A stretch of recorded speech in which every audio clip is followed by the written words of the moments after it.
Kawan UGM, kita kembali lagi di bagian kedua bincang-bincang kita hari ini di Kita Bisa, Bincang Santai UGM Kampus Jakarta. Baik, masih bersama dengan Pak Agung Sihwayudi, Energi Arta Sentosa, dan saya Adrianto Sugiarto Wiono. Nah, di part pertama tadi, bagian pertama kita sudah membahas tentang Oil and Gas Company, tentang bagaimana mereka melakukan Road Safety Management System-nya. Sekarang, di sesi kedua ini, di part 2 ini, kita akan membahas tentang implementasi tentang Road Safety Management System. Apakah itu hanya di Oil and Gas Company, ataupun di apa yang bisa kita implementasikan sehari-hari justru. Nah, Pak Agung, kalau kita melihat beberapa kejadian kecelakaan, terutama yang menyangkut bis, truk, dan lain sebagainya, ini kendaraannya besar. Kalau truk, sederhananya kita cuma lihat mungkin sopir dan kenek, pengemudi dan kenek, selesai gitu, asisten pengemudi dan asisten pengemudi. Nah, ketika terjadi kecelakaan, sepertinya, wah paling yang terdampak cuma satu. Tapi ternyata begitu kita lihat kan tidak.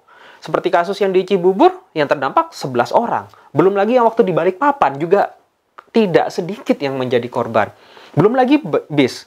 Bis sudah sedemikian besar, pasti juga dampaknya kepada pengguna jalan lain, termasuk penumpangnya yang sudah pasti lebih dari tidak hanya sekadar si pengemudi dan asisten pengemudinya. Nah ini kira-kira kita bisa melihat dampaknya atau menilai sebenarnya dari sisi manusia ini valuasinya seperti apa korban ini. Apakah ada penghitungan tertentu gitu, ada risiko-risiko yang seharusnya mungkin ditanggung dengan adanya korban dari kecelakaan tersebut oleh perusahaan-perusahaan atau Oil and Gas Company. Sejauh pengalaman Bapak bagaimana? Oke, ketemu lagi kawan UGM di Bincang Kita Bisa, bincang santai bersama teman-teman UGM, ya kan, di kampus UGM tercinta. So, terima kasih Mas Adrian pertanyaannya. Mungkin bagaimana menjawabnya? Jangankan melihat nilai manusia. Kawan-kawan UGM ada yang pernah pergi ke daerah-daerah enggak? Atau kemana aja lah ya, kalau bawa mobil atau bawa motor. Nabrak ayam disuruh gantiin 7 kali betul. Ya kan? Atau baru ayam itu. Anak kambing disuruh gantiin 7 kali sampai 10 kali. Karena anak-anaknya dihitung gitu. So, apakah kita akan melihat seperti itu sebagai nilai manusia? So, saya pause dulu, saya break dulu, saya sebentar mundur dulu sedikit ke teorinya dulu. Apa sih yang sebenarnya harus dilakukan ya kan menurut teman-teman oil and gas ya. Jadi ini ada dasarnya teori, memang yang sudah hampir disepakati secara internasional, ya kan, ada di namanya, saya harus nyebutin karena itu namanya IOGP, International Oil and Gas Producer. Monggo silahkan di browsing, di sana ada, klik aja road safety, pasti akan keluar report number berapa, harusnya report number 365, kalau nggak salah ya. So, balik lagi kita jawab teorinya dulu. Teorinya itu sebenarnya yang diekspektasi adalah 1. Driver management, 2. Vehicle management, ketiga adalah punya manajemen sistem, keempat adalah masalah risk management, ya kan, tadi juga hampir sama dengan yang ketiga, tapi yang keempat ini lebih ke arah road hazard mapping. Yang kelima kita berbicara terhadap journey management plan. Dan setelah itu kita melihat semuanya sebagai satu bentuk risk management, baik secara technical maupun secara finansial. Hati-hati jangan dipisahkan ya, karena ini kalau kita berbicara road tanker, dua-duanya harus ketemu antara technical dan finansial. Jangan sampai kita membuat sesuatu wah canggih, harganya tinggi, tangkinya kosong, nggak ada kargonya, juga sama aja bohong ya, teman-teman juga nggak berbisnis. Ataupun ini canggih ya kan, tapi tetap masih nabrak terus ya kan. Nah, pertanyaan berikutnya adalah balik lagi nabrak manusia. So, balik lagi kalau kita berbicara nilai manusia ya kan dalam konteks ini tadi. So, saya akan nanya dulu pada saat teman-teman menerapkan yang namanya road safety management, fundamentalnya adalah risk management, baik itu secara teknikal maupun finansial. Bersyukurlah kita di Indonesia, ya kan? Kenapa ini dengan Indonesia? Oh iya, karena apa? Kita tidak ada tanggung beban renteng kalau ada transporter meninggal dan lain sebagainya. Yang akhirnya menjadi sebuah kebijakan masing-masing perusahaan. Terlepas satu, ya kan, dari pengadilan ada tuntutan, ya kan, karena apa namanya pihak yang korban masih tidak terima. Mohon dikoreksi ya buat teman-teman yang di sini, teman-teman UGM dari hukum, karena saya yakin di kampus ini ada hukum. Karena saya bukan dari hukum, tapi harusnya kira-kira seperti itu. Terus yang kedua, nilai asuransi dan lain sebagainya kita tidak semahal negara Eropa yang jauh lebih menghargai, ya kan, sebuah nyawa, life value, ya kan. Jadi kalau kita melihat dari beberapa teori, saya hanya balik satu teori, yaitu teori risk management. What is the value of human life? The answer is priceless. The answer is priceless. Kita tidak bisa melihat direct cost, berapa nilai manusia, mau dikalikan 70 kali, ya kan? Kalau tidak salah, ada yang menerapkan seperti itu, ya kan? Ada juga yang menerapkan yang harus menanggung seluruh korban keluarga sampai anak-anaknya lewat sekian. Mungkin bisa jadi itu hanya kebijakan perusahaan, tapi bisa jadi itu juga sebuah tuntutan di negara yang lain. Monggo silahkan dicek teman-teman yang hukum untuk di negara-negara. Jadi setiap negara bisa berbeda aturannya. Tapi balik lagi nilainya adalah priceless, karena kita berbicara kepada risk theory. Kalau kita berbicara kepada risk management, mau ngelihat dari standar internasional, kita berbicara ISO 31.000 ataupun kita berbicara ISO yang lain ataupun standar oil and gas yang lain ya, semacam America Petroleum Institute ya kan, atau Energy Institute ya kan, yang sifatnya recommended practice, tidak ada di situ disebut. Kalau kita berbicara soal risk matrix ya kan, buat teman-teman yang terbiasa dengan yang namanya HIRA ataupun risk lah, saya ngomongnya risk assessment ya. Sederhana, berapa sih nilai satu nyawa manusia? Priceless ya kan. Satu, teman-teman yang menghilangkan nyawa manusia, saya ngomongnya menghilangkan ya, karena kecelakaan itu menghilangkan kesempatan untuk mendapatkan pendapatan setiap bulannya.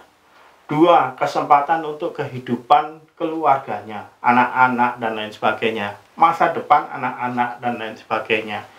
Ini semua adalah teorinya. Ini yang sebenarnya harus benar-benar dilihat.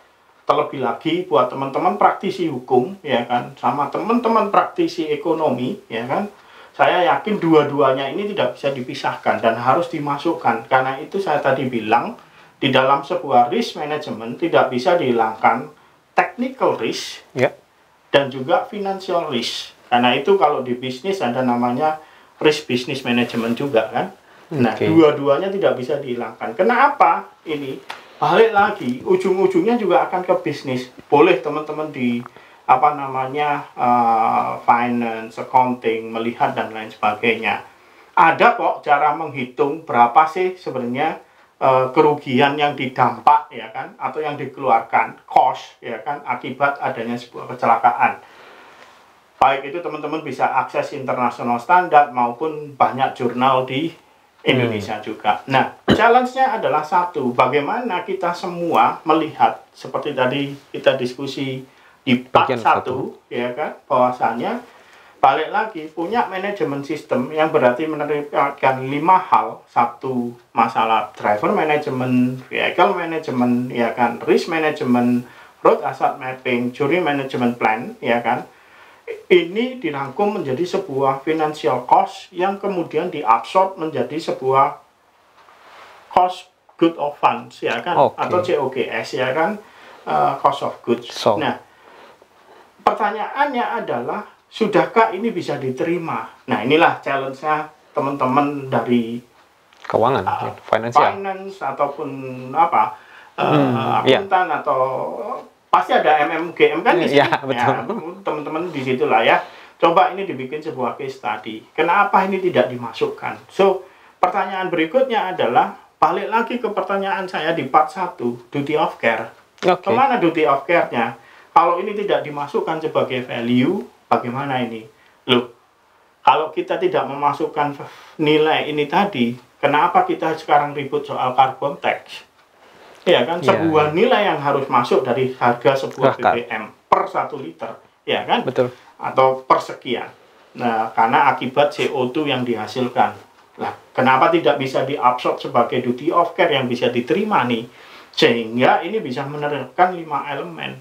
Kita berbicara soal vehicle management berarti kelayakan kendaraan, maintenance, dan lain sebagainya. Kita berbicara driver management berarti soal pelatihan dan lain sebagainya. Kita berbicara risk management, itu tadi, balik lagi, ini technical risk-nya apa saja. Iya kan? Kita ngomong kargo yang mudah meledak, mudah terbakar. Sudah gitu, bener nggak bawa jalan? Truknya bawa gede, ternyata jalannya cuma cukup buat andong, ya kan? Terus bawa gede. Ini gimana terusannya, kan? Nah, ini yang perlu juga dilakukan. Karena itu muncullah 5 hal ini tadi, ya. Terlepas dari kita ngomong dari program yang dibikin oleh PBB dan Kementerian Perhubungan, ya, soal keselamatan angkutan barang, ya kan? Dan lain sebagainya. Kita melihat ada satu lagi soal manajemen sistem, infrastruktur, ya kan, dan kemudian emergency response. Nah, ini juga penting buat teman-teman di sini. Setahu saya ada yang manajemen rumah sakit. Ya? Nah, perlu juga diperhatikan, banyak sekali korban kecelakaan meninggalnya, satu, ia bisa di tempat langsung karena itu fatal. Yang kedua adalah selama perjalanan menuju ke rumah sakit. Istilah kami adalah in transit, ya kan, dalam konteks golden period. Golden period bisa diperpanjang selama ada first responder yang bisa melakukan stabilisasi. Kemudian itu ditransportasikan menuju rumah sakit terdekat atau langsung dilakukan treatment. Nah, balik lagi, semuanya juga akan bersinggungan antara technical dan finansial. Tidak bisa dilepaskan.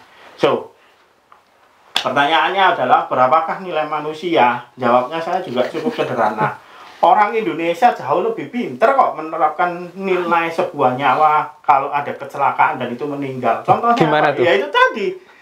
Anak kambing meninggal harus dibayar sekian kali. Saya tidak mengklaim bahwasanya nilai manusia seperti itu, ya, tidak. Cuman saya mau ambil contoh bahwasanya orang Indonesia jauh lebih pinter membuat sebuah nilai kalau ada korban kecelakaan. Yang ditanggung risikonya siapa aja itu. Ditanggung risikonya seperti apa. Bayangkan kalau ini seorang manusia, itu loh. Harusnya ini dilihat lebih jauh. Dan monggo teman-teman dihukum, silahkan ini digodok. Berapa sih harusnya ini? Supaya apa? Kalau tidak gitu, yang namanya perusahaan transporter, hukumannya kalau hanya hukuman sanksi yang sifatnya seperti ini, bukan hukuman yang memberikan apa ya, kesadaran bahwasanya lihatlah untuk menghargai nyawa seorang manusia. Saya pikir seterusnya akan terus terjadi kecelakaan, ya kan? Dan kalau ini tidak ada reputation punishment, iya kan, yang namanya sebuah perusahaan tidak akan terlihat itu. Tapi kalau reputation punishment, kalau kita melihat dari sisi itu, mungkin untuk beberapa perusahaan yang IPO yang ada itu kan pasti akan mempengaruhi nilai sahamnya mereka di pasar ketika terjadi kecelakaan. Ya, tentu. That's part of the risk. Ya, oke. Bagian dari sebuah risiko yang harus diukur dong. Kita melakukan sebuah bisnis kan itu juga sebuah risiko. Betul. Kalau teman-teman lihat di ISO 31000, silahkan dicek dan lain sebagainya, ya, teorinya itu. Mau pakai version berapapun ataupun the latest version, pasti ada financial risk yang harus diperhitungkan. Oke. Ya kan? Betul. Nah, karena maksudnya ketika itu mempengaruhi nilai mereka di bursa saham, tentunya itu juga akan menaikkan awareness mereka kan tentunya. Yeah, then do it correctly. Nah, ini yang jadi cerita kalau misalkan ini terjadi berulang. Untuk apakah tidak ada mungkin kebijakan di negara tertentu yang bahwa wah, ini harus dipilotkan kalau kayak gitu, ada punishment yang sampai se ekstrim itu tidak? Saya pikir ada, ya. Dan itu saya pikir bisa yang disifatkan yang berupa yang namanya juga public punishment. Satu simpel adalah fenomena sekarang ini banyak vlogging soal review bus. Ya kan? Ya. Kalau kita mau lihat review bus, kira-kira bus yang sering kecelakaan banyak penumpangnya enggak? Dan akan banyak yang review enggak? Saya yakin itu social impact lah, ya. Itu sebuah cara yang cukup kreatif dan cukup smart, ya kan, adalah melakukan yang namanya social punishment, ya. Dalam konteksnya, itulah resiko dalam sebuah kebebasan saat ini, di mana orang sudah harus benar melakukan ya namanya transportasi secara bertanggung jawab. Saya ngomong seperti itu, secara bertanggung jawab, ya kan. Itu satu. Yang kedua, kalau kita berbicara nilai sampai menghabiskan dan lain sebagainya, membangkrutkan. Saya pikir ada kok contoh kasusnya banyak. Silakan buat teman-teman UGM membuka case-case ini di luar negeri, internationally. Satu contoh simpel mungkin yang kita lihat di dunia industri minyak besar ya adalah kasusnya oil spill Macondo yang ada di Gulf of Mexico. Ya. Berapa miliar US dollar itu harus keluar? Satu, karena sanksi. Ya kan? Dua adalah karena recovery atau memperbaiki kondisi lingkungan, ya kan, sampai seperti titik awal di mana nelayan bisa mendapatkan ikan dengan jumlah yang sama seperti sebelumnya. Seperti semula, ya kan? Itu yang kedua. Yang ketiga, berapa biaya yang dikeluarkan untuk merecovery, ya kan, saat setelah terjadi kejadian, mengeluarkan minyak dari laut dan lain sebagainya. Saya pikir balik lagi ke pertanyaannya Mas Rian, apakah teman-teman ataukah secara hukum bisa sampai itu dirugikan atau sampai dimiskinkan dan lain sebagainya. Semangatnya bukan masalah dimiskinkan atau tidak, tapi semangatnya memberikan sebuah pelajaran berharga terhadap sebuah pelajaran bahwasanya kalau teman-teman perusahaan Anda mengalami sebuah kecelakaan, ongkosnya itu jauh lebih besar daripada menerapkan safety loh. Kalau ada pelanggaran dan itu diberikan yang namanya hukuman, ongkosnya itu lebih besar daripada misalkan nih ongkosnya menerapkan safety sekian, ya kan. Let's say anggap 5 senti ya. Ongkosnya adanya sebuah kejadian itu bisa jadi 15 kali lipat, ya kan? Mungkin kita bisa ambil sampel yang sehari-hari mungkin kita lakukan, menggunakan helm. Helm harga berapa sih gitu kan? Betul. 50.000, agak bagusan lah 500.000 katakanlah. Kita gunakan 500.000, kemudian dibandingkan ketika nanti terjadi kecelakaan, mungkin kita habisnya lebih dari 500.000 gitu kan? Betul. So, saya pikir balik lagi ke pertanyaan terhadap sebuah nilai manusia dengan konteks implementasi. Implementasinya ini ada 5. Satu-satunya hal, saya sedikit menyinggung apa yang program yang kami buat, ya kan. Yang kami buat nanti silahkan dicek dengan profil saya dan lain sebagainya. Yang saya buat itu sederhana. Bagaimana kita start di awal ini adalah melakukan behavior change atau perubahan kebiasaan kita untuk bisa melihat road safety. Aktor utamanya adalah Anda, baik saya ataupun kawan-kawan UGM. Nah, stop dulu di situ. Kenapa saya membuat sebuah aplikasi ini? Aplikasi ini isinya bagaimana teman-teman bisa mengecek kendaraan. Bagaimana teman-teman bisa menyadari, selama ini benar nggak cara saya berkendara? Benar nggak saya mengemudi dan lain sebagainya? Ya kan, terakhir, ya kan, saya ingin melihat teman-teman layak tidak berkendara atau tidak. Karena secara sistem dia lakukan namanya algoritmik untuk menghitung berapa sih kelayakan kita untuk berkendara.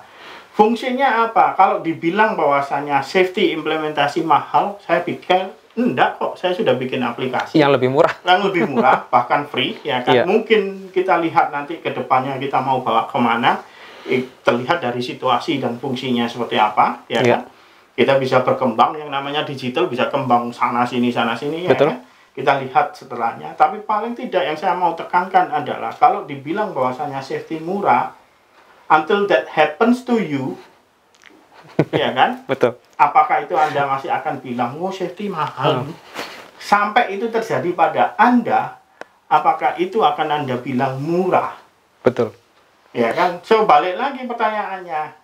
Orang Indonesia lebih pintar kok kalau untuk memberikan sebuah nilai korban kecelakaan Indonesia. Ini harus dibayar 7 kali, tapi mungkin 10 kali, dan lain sebagainya. yang terjadi adalah jika itu berlaku untuk orang lain, gitu, untuk menilai diri sendiri. Pertanyaannya kan tantangan, gitu.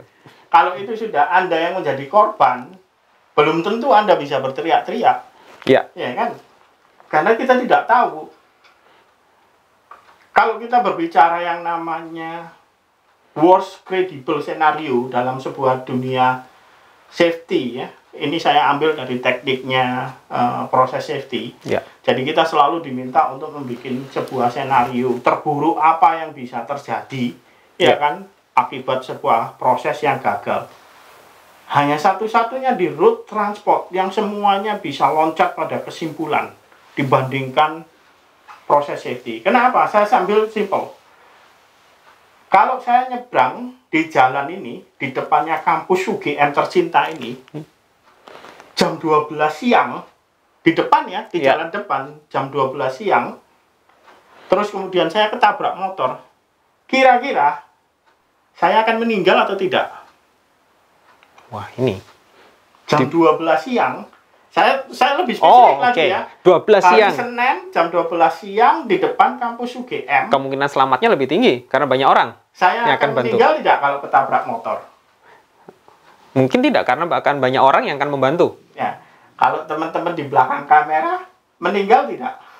Kalau meninggal satu, kalau tidak meninggal dua. Coba. Oh, satu. Dua. Tidak meninggal. Nah, balik lagi di dunia road transport ini adalah banyak kita yang mudah sekali mengambil kesimpulan.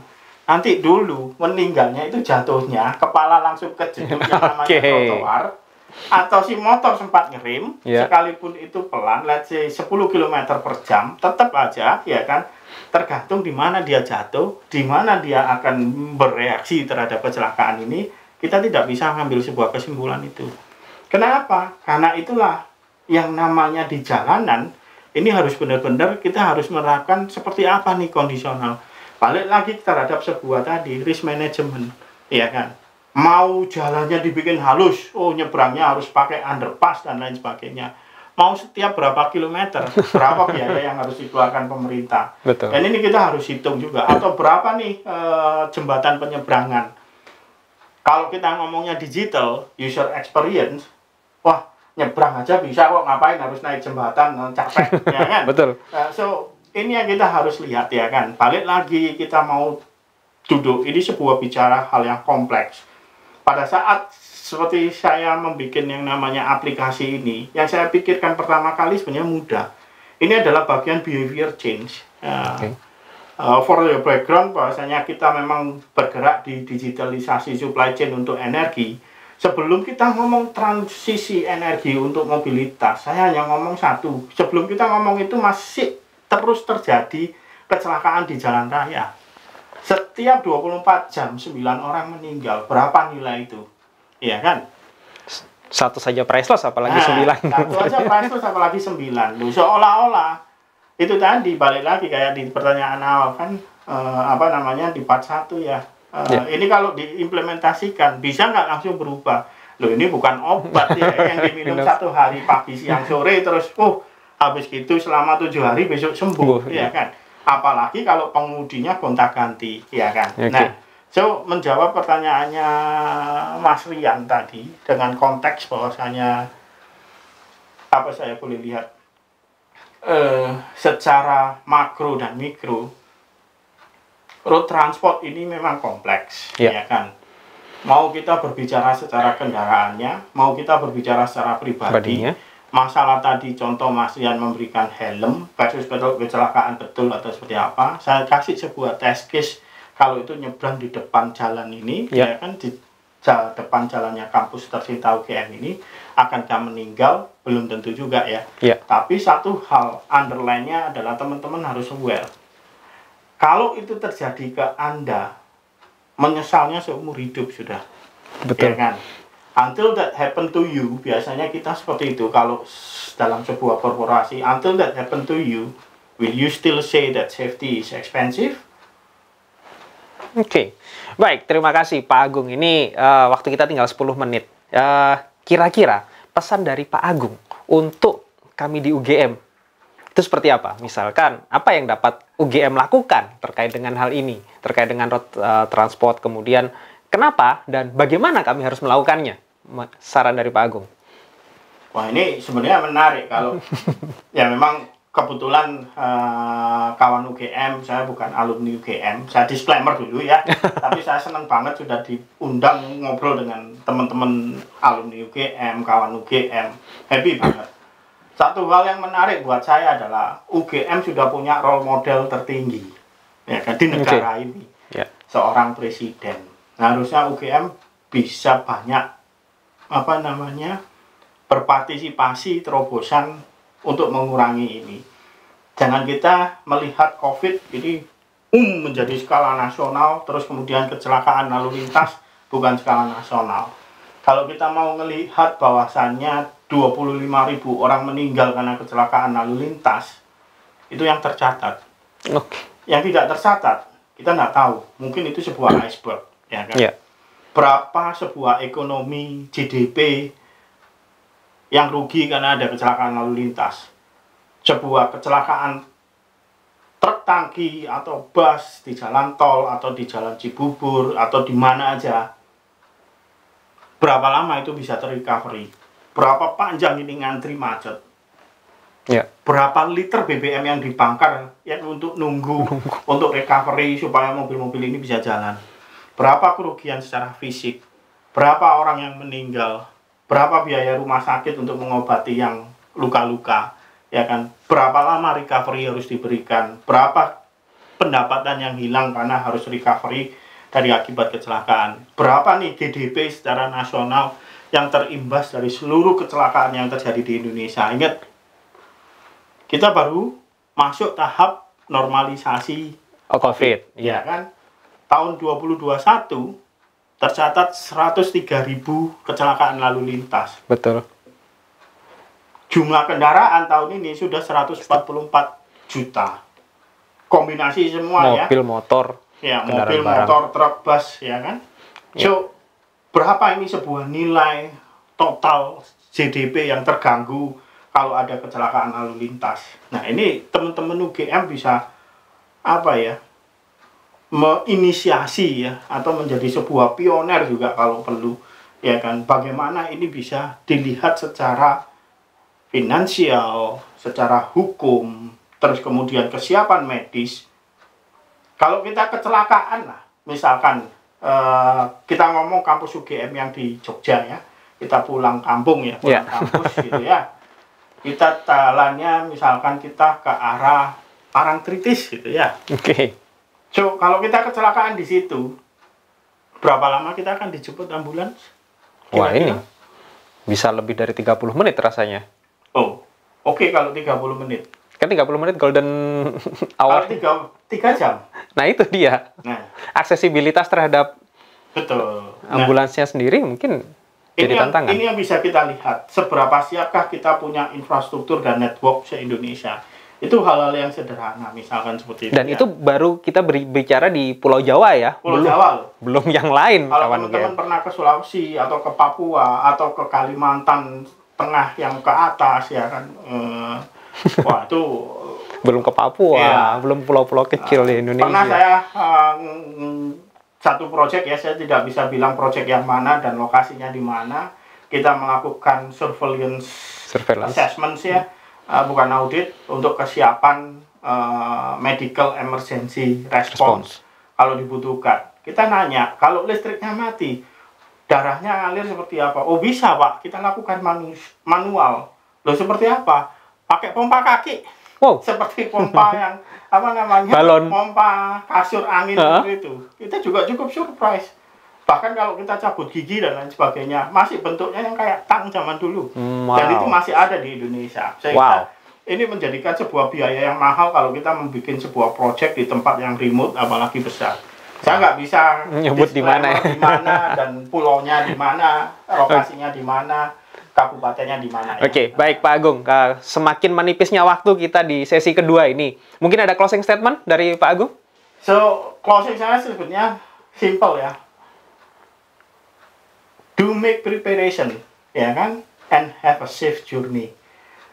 Nggak ada preparation, saya pikir apapun yang terjadi di jalan, ya kan, kita tidak bisa ngomong itu sebuah takdir. Karena menurut saya, apapun yang terjadi di jalan sebenarnya harusnya bisa dicegah. Ya kan? Saya bukan believer bahwasanya, saya underline, saya bukan orang yang percaya bahwasanya yang terjadi di jalan itu bukan sebuah takdir. Karena saya yakin apapun yang terjadi di jalan, kita semua bisa saling menolong. Kecuali cuman Anda memang niat tahu-tahu loncat ke jalan di tengah biar ditabrak, itu beda cerita ya. Tapi itu bukan dari ini ya, kita bukan poin diskusi ini ya. Okay. So until that happen to you, will you still say that is expensive? Ya kan? Pertanyaan ini sudah saya jawab dengan saya membuat sebuah aplikasi. Silakan dicek di profil saya di sosial media ya. Cuman yang saya ingin garis bawahi sebagai penutup adalah Ingat, nyawa manusia itu priceless, baik itu keluarga Anda ataupun pengguna jalan yang lain. Jangan sampai mereka meninggal dunia di jalan. Itu saja. Oke, terima kasih. Agung Sih Wahyudi untuk kawan UGM dari Energi Arta Sentosa, Isi Bensin dan Isi Safety. Sampai jumpa kawan UGM Jakarta. Terima kasih. Sampai jumpa kawan UGM Jakarta.